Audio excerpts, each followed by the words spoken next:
Hello subscribers and non-subscribers. Welcome to my channel.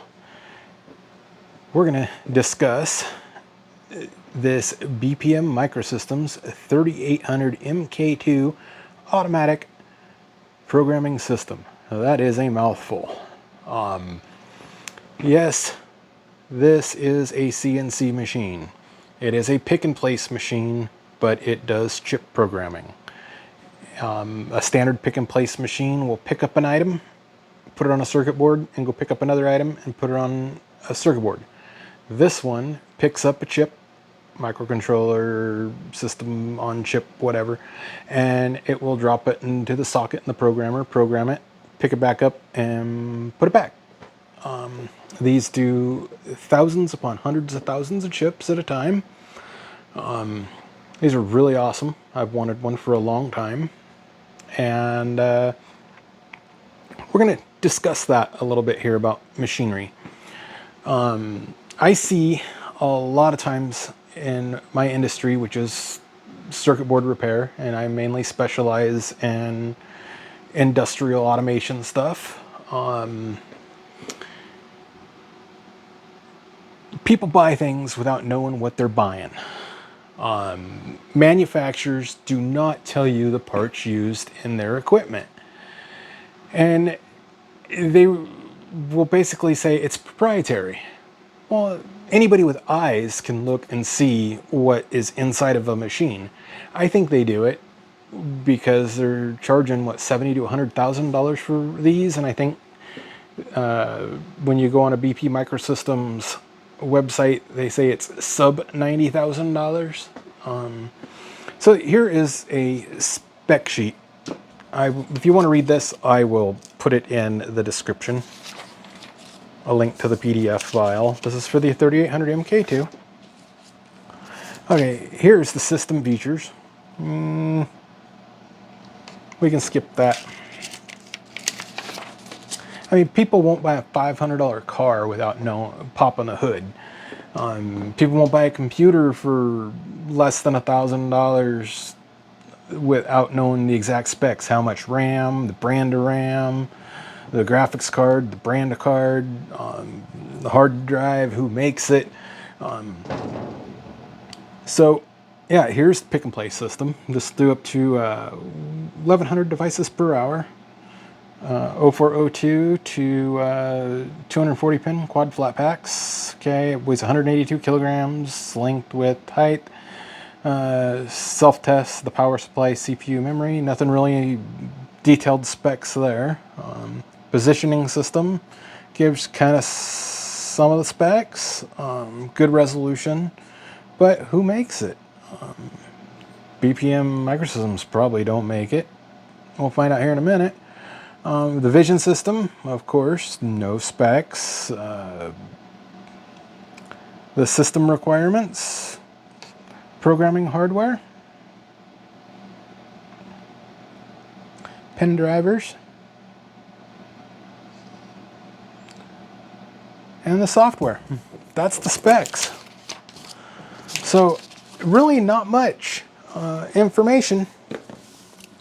So let's lift up this lady's skirt and see what's inside. See what you get for your sub $90,000. You ready? It's naked. She don't look too bashful. So let's start on the left here. This is the computer. Okay, this is what you got. Remember, this was manufactured September of 2015.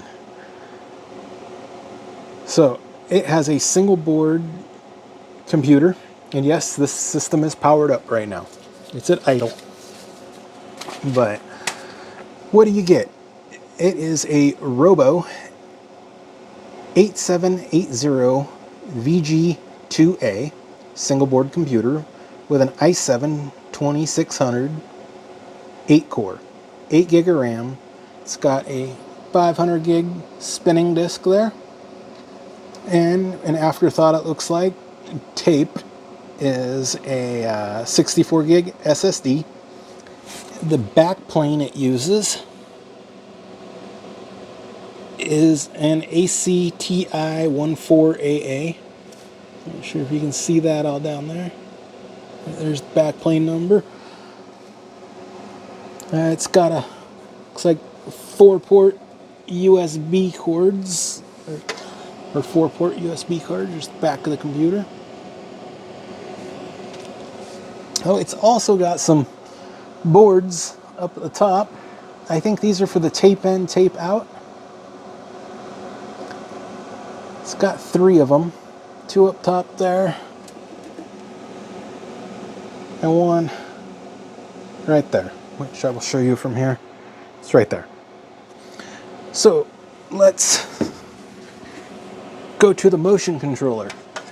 BPM Microsystems did a great job choosing this Galil DMC-440. This is a 4-axis Ethernet controller, or Ethernet controlled RS-232 standalone. It does have what looks like a custom board, interface board of some sort there. I'll have to figure out what that is, what it does later on. Then it has, looks like a network switch. That is an EKI 3728. Guessing it's 8-port from the 8 ports there. But these motion controls are really awesome motion controls. I've seen them in a lot of machinery, and they work. They don't fail too often. So then down here we've got, looks like another custom board. Looks like an I/O board of some sort. And then they've got another, looks like some sort of Ethernet or USB. Don't know. Then over here we've got part of the motion system. We'll start at the right here. Actually, we'll start at the left. We have a, sorry about the finger there, guys. I got another custom I/O board, it looks like, or some sort of control board. And it's like a contactor, relay, SSR down there. We have a power supply here. They use really good quality TDA power or TDK power supplies. This one here, right there, is a LS25-24, same as that one right there. You have another power supply right there. That is a DPP120 24-1. That's a pretty good size one. There's another power supply right there. Not sure yet what that is. I can't quite make out a model number on it without taking it out of the machine. And you got contactor. And you have these right here. These are the drives. Yeah, those are a Pacific Scientific. I have repaired those before. They don't fail that often, but when they do, what I've seen in it is it's a MOSFET goes dead because they have put no heat sink on it. It's like an IRF 540 or IRF 530 or something. And as Dave Jones would say in the EEV blog, they're just flapping around on the breeze. They have no heat sink whatsoever. So usually that'll die, and it takes out its diode and a couple other things, but they're real easy fix. And then you have another stepper driver right there. So these are stepper drivers. That one's looks like it's missing the cover. I don't know if it's been serviced or what, but then you've got inside here, you've got a pneumatic system. I will open that up here. You can see that pneumatic system there. It's all your regulators.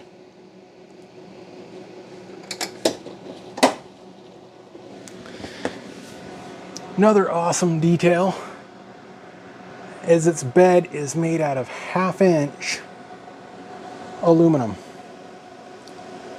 I mean, this is a really well-built unit. BPM Microsystems did a really great job building this. Very good engineering. Very good layout. Looks like you can get to all the parts if need be down here. So let's work our way up. Okay. Here we have the motion system. So now I'm going to have to turn it on. So let's remove that e-stop, remove that e-stop, and we'll hit the button. Okay. Fans are really, really loud. You have one back there, and you've got a whole line of them back there keeping the programming system cool. So, okay, this thing uses quad TDK feeders. Right, here's the quad feeders down there. They're all powered up. These are very common and easy to get a hold of, and they're pretty inexpensive. And if you look right there, same thing on the Z-rod and the nozzles. They are quad also. I don't know if there's a conversion over to Juki or something more affordable, but those Z-rods are about $200. Then down there you can see the beefy NEMA 34 stepper. Then you have a camera. You've got another camera here, and it's at the bottom down there, going through the bottom there. And the camera system, get my notes here, those are an Allied Mako G032B PoE, so power over Ethernet. So they're Ethernet camera. Yeah, nice lenses. I don't know what. It does have a laser for. I think that laser is used for checking Z height.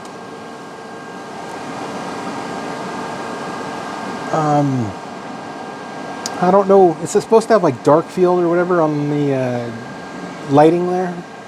Not sure. It has Renishaw high accuracy linear encoder tape all the way there on that axis and right there on that axis. See Renishaw there? The sensor, hard to see, it's blocked by the camera, but they're 5 micrometer per meter. They're very accurate, very expensive. You have the vacuum system is VACCON, the vacuum sensor. Then you've got a LIN encoder stepper down there, and you have US digital there. You have a board there that is custom. Let's see if I can focus in there. That just looks like an encoder interface power board maybe. You have another one right here. Everything is cable chained, which is a really awesome detail. Looks really nice. That is a lot of attention to detail. The linear rails are... Okay, sorry about that. Somebody turned the lights off on me. The linear rails are IKO brand.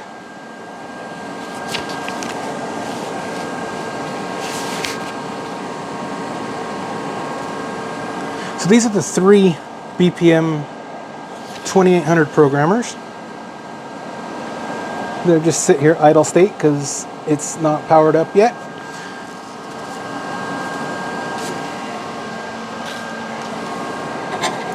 These right here have little motors in them that push down, so it'll automatically open up the socket. These sockets are replaceable. They're just socketed in there.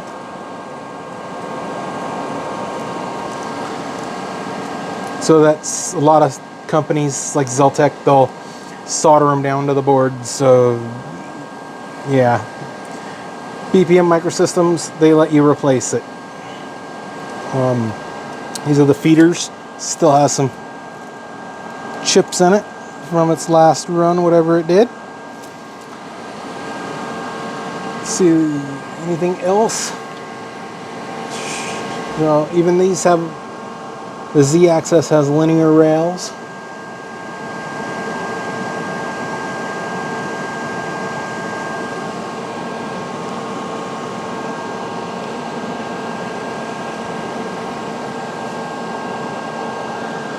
Well, let's turn the computer on and show you this thing.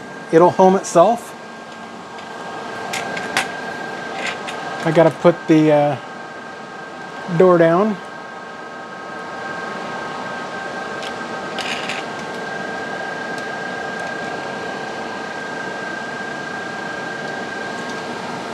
So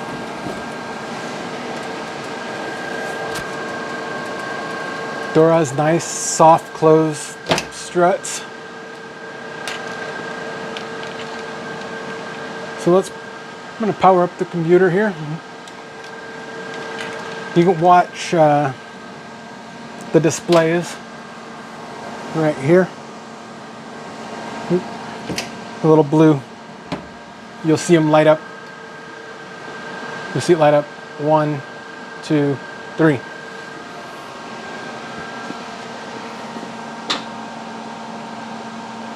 Okay, starting the software.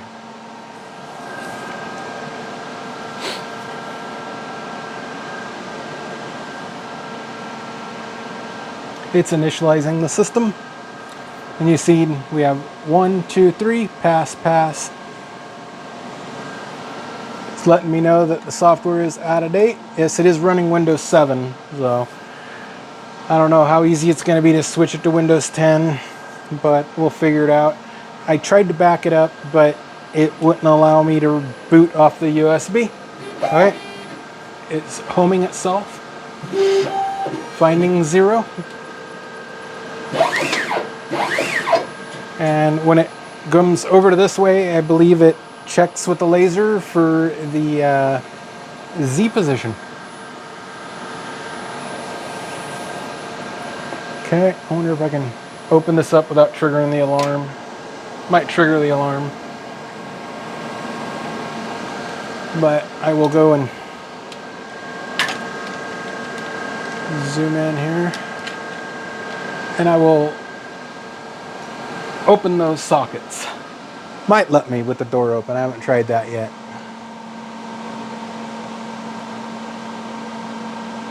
Let me see if I remember.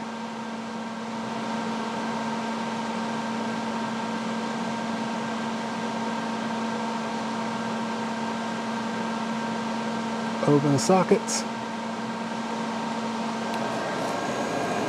Okay. Should have went down. And I will close the sockets.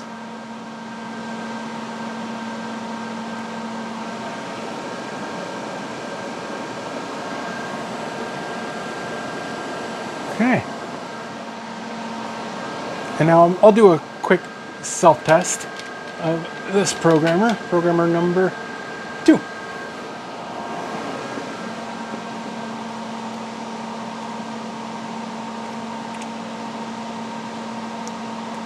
So we'll go to BP Microsystems Diagnostics. We'll select. We'll execute. We're going to do site number 2. And we're testing. Should go active. See, it's active there. And it's going to go through and test all the LEDs and check those sockets out.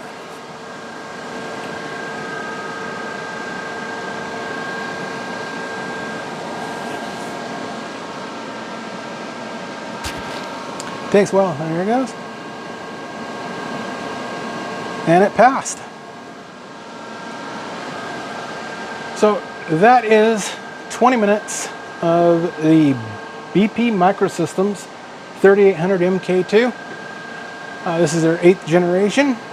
I have an adventure ahead of me and learning how to operate this, and hopefully I can get it into service soon. So again, thank you for bearing with me for 20 minutes, blabbering over this thing, doing what the manufacturer should do. They should tell you what parts, the quality of those parts. But with machinery here, you know, these appliances, they're expensive and people just buy in. And I've opened some equipment going, you paid what for this? And it's just been utter trash. I have to hand it to BPM Microsystems. This is a really well-engineered appliance. So thanks again for watching. Like, subscribe, and hit the notification, as I will be doing more videos on this machine. I need to get a nozzle. Oop. The little rubber piece on the nozzle, I had it here. I probably lost it, but I have to get that little little rubber piece, and it already has a program in for these devices, and I'm going to try to run it. Hopefully it runs, and hopefully it programs, and if so, this will be a win. Thank you for watching, and we'll see you the next time.